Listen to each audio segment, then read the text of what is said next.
Le journal Christophe Lamar. Bonjour Christophe. Bonjour Dimitri, bonjour à tous. Demain commence aujourd'hui du côté du gouvernement comme des centrales syndicales. L'œil est plus que jamais fixé sur mardi et la promesse du grand blocage.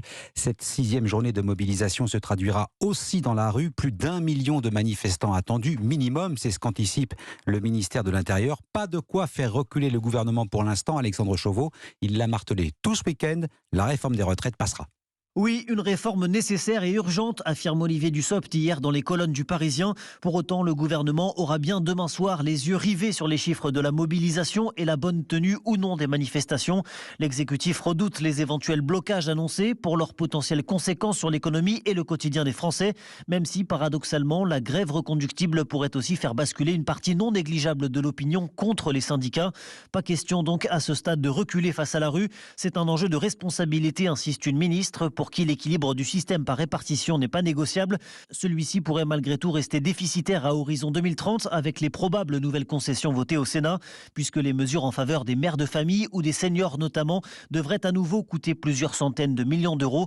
Mais le gouvernement est prêt à consentir à ces efforts, car en cas de vote, la Chambre haute offrirait au texte une légitimité parlementaire et donc démocratique. Un argument de poids que l'exécutif pourrait brandir face aux manifestants. Alexandre Chauveau du service politique d'Europe 1. Tiens, le Sénat, on en parlait avec Alexandre à l'instant. Le texte de cette réforme des retraites continue son parcours. Adoption de l'article 2 hier soir sur la création d'un index senior dans les entreprises de plus de 300 salariés. Les seniors, il en sera encore question aujourd'hui avec la proposition de création d'un CDI exonéré de cotisations sociales pour les chômeurs de 60 ans et plus. Du côté des syndicats maintenant, un seul mot d'ordre, on veut une France à l'arrêt demain. Message reçu par les gaziers et les électriciens dès vendredi. Chez EDF, les agents ont ralenti la production d'électricité. Les routiers se sont joints au mouvement hier soir. Premier point de blocage signalé ce matin à Lesquin dans le Nord, Rouen et Orléans. On vous tiendra informé sur Europe 1 de l'évolution de la situation. Point complet dans le journal de 8h. Journée noire attendue à la SNCF, compliquée aussi à la RATP dans le métro parisien. Quant aux commerçants invités à baisser le rideau, ils sont plutôt circonspects. Le correspondant d'Europe 1 dans le Sud-Est est allé à leur rencontre. Reportage Frédéric Michel. Comme une majorité de commerçants rencontrés, Annick ne fermera pas rideau demain. Elle est fleuriste sur un grand boulevard à Nice. Je peux pas, j'ai trop de frais. Je comprends tout à fait la mobilisation, mais la grève générale, ça m'inquiète beaucoup. Le 8 mars, je ne sais pas ce qu'on va trouver. Cette commerçante vend du prêt-à-porter. Je suis solidaire, mais de l'autre côté, il faut que je paye mon loyer. Bien sûr, c'est pas très joyeux de travailler en plus. Après, malgré tous les grèves qu'elles font les gens, on voit pas un changement de notre gouvernement. Jean-Marie de Bézieux préside la Fédération du commerce niçois et de l'artisanat. On ne peut pas fermer parce qu'une journée de chiffre d'affaires, on en a besoin. On entend, mais on ne peut pas se permettre. Ce sont des entreprises, ce sont des emplois. On a eu une période Covid où on a dû faire face à des dépenses sans recettes. On a des augmentations tarifaires qui se font au niveau des matières premières, au niveau de nos produits. Derrière, on a un coût de l'énergie qui augmente, une modification du mode de consommation avec Internet qui explose. Aujourd'hui, c'est notre activité qui nous fait vivre. C'est notre activité qui sera demain matin peut-être notre retraite. Et les commerçants de redouter la période qui s'ouvre. Reportage du correspondant d'Europe 1 dans le Sud-Est, Frédéric Michel. Il est 7h04 sur Europe 1. L'enquête sur le meurtre de Leslie et Kevin. Les 2 cadavres retrouvés sont toujours en cours d'identification.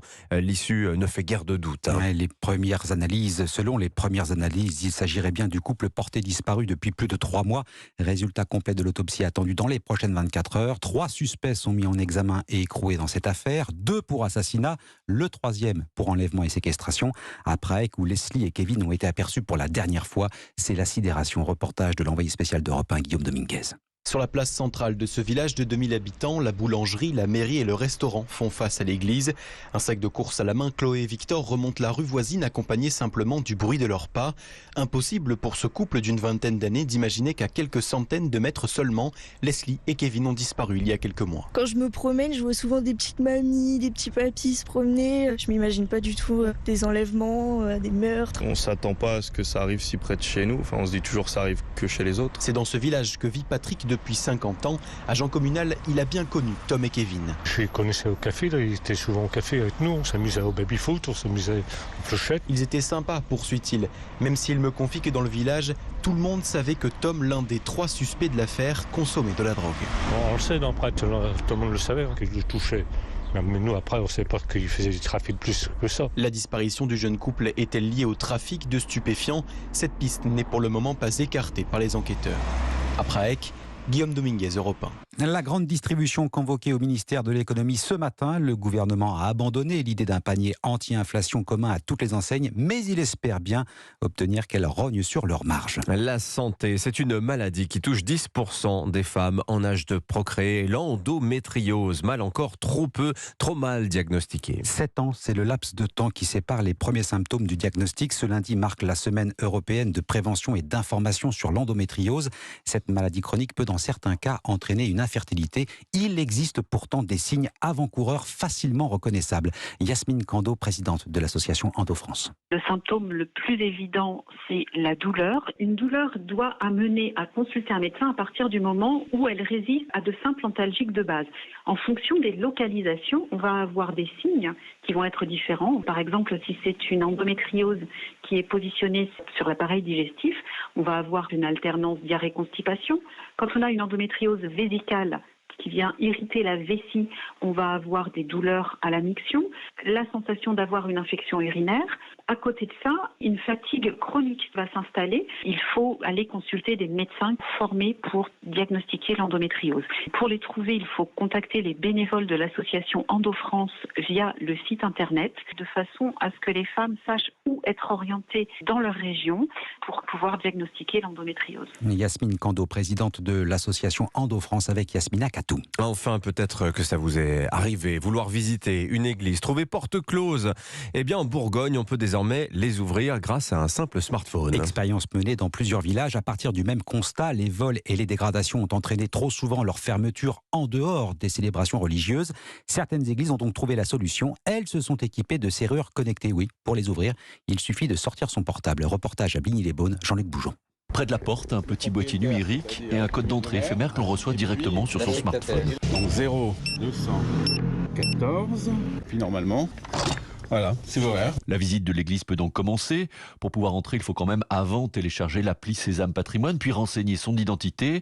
Un système qui est une première en France et qui permet de rendre accessibles des édifices fermés, explique Jean-Christophe Bonnard de la Fondation du Patrimoine. J'ai toujours trouvé anormal que les églises en Espagne ou en Italie soient ouvertes, et puis en France, elles sont très souvent fermées. Bon, il y a souvent un système de clés qui est donné à une paroissienne, souvent âgée, c'est pas très sécure, mais souvent il n'y a personne. Ça décourage, donc on peut pas visiter des jolies églises. Un avis partagé par le prêtre de la paroisse, Michael Garot. Pour un chrétien, c'est toujours important de pouvoir entrer dans un lieu de prière. Et puis, ça serait vraiment dommage de passer à côté de cette église, avec notamment donc cette fresque qui donne vraiment quelque chose de plus à cette église. Aujourd'hui, 8 édifices religieux en Bourgogne sont équipés de ce système, mais d'autres régions sont déjà intéressées. Bligny-les-Beaunes, Jean-Luc Bougeon, Europe 1. Allez, le football pour terminer. Bonne opération pour Marseille, vainqueur 1-0 sur la pelouse de Rennes à l'issue de la 26e journée de Ligue 1. L'OM consolide sa 2e place et distance ses rivaux dans la course à la qualification pour la Ligue des Champions. C'était le journal de Christophe Lamar. Merci beaucoup Christophe, on retrouvera tout à l'heure à 8h30. Il est 7h09.